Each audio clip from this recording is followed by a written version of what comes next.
Bismillahirrahmanirrahim. Assalamualaikum warahmatullahi wabarakatuh. Selamat pagi, salam sejahtera bagi kita semua. Yang saya hormati Bapak Wakil Presiden, Bapak sekalian yang saya hormati, sebagaimana kita ketahui bahwa sekarang lebih dari 202 negara dan teritori di seluruh dunia menghadapi tantangan COVID-19 seperti juga Indonesia. 1 minggu terakhir kita bahkan melihat bahwa epicentrum dari COVID-19 ini sudah beralih dari sebelumnya di Tiongkok, saat ini berada di Amerika Serikat dan Eropa. Di beberapa negara yang telah mampu mendatarkan kurva penyebaran COVID-19 menghadapi juga tantangan baru dengan yang dinamakan gelombang baru COVID-19. RRT, Korea Selatan, dan Singapura saat ini banyak menghadapi imported cases, kasus-kasus yang dibawa dari luar negeri.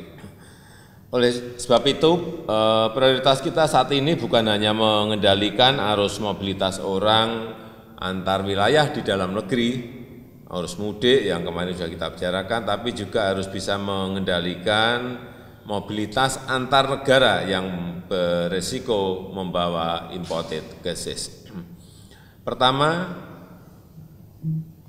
arus kembalinya WNI dari beberapa negara, ini terutama yang dari Malaysia, ini betul-betul perlu kita cermati karena ini menyangkut bisa ratusan ribu, bisa jutaan WNI yang akan pulang. Saya menerima laporan dalam beberapa hari ini, setiap hari ada kurang lebih 3.000 pekerja migran yang kembali dari Malaysia. Selain pekerja migran di Malaysia, kita juga harus mengantisipasi kepulangan dari para kru kapal, pekerja ABK yang ada di kapal. Perkiraan kita ada kurang lebih 10.000 sampai 11.000 ABK. Ini juga perlu disiapkan dan direncanakan tahapan-tahapan untuk men-screening mereka. Yang kedua, pergeseran epicentrum COVID-19 ke Amerika Serikat dan Eropa, maka kita juga harus memperkuat kebijakan yang mengatur perlintasan lalu lintas warga negara asing ke wilayah Indonesia.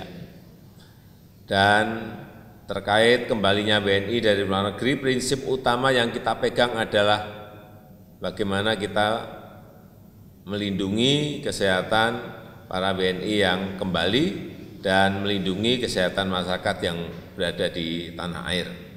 Karena itu, sekali lagi saya ingin menekankan yang pertama, protokol kesehatan harus terus ketat dilakukan, baik di airport, di pelabuhan, di pos lintas batas.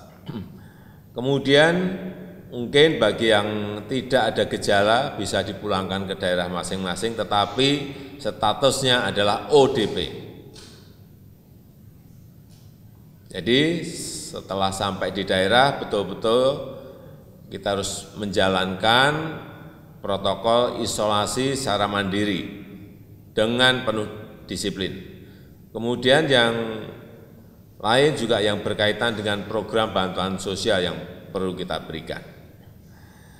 Sedangkan untuk yang memiliki gejala harus dilakukan proses isolasi di rumah sakit yang telah kita siapkan, misalnya di Pulau Galang.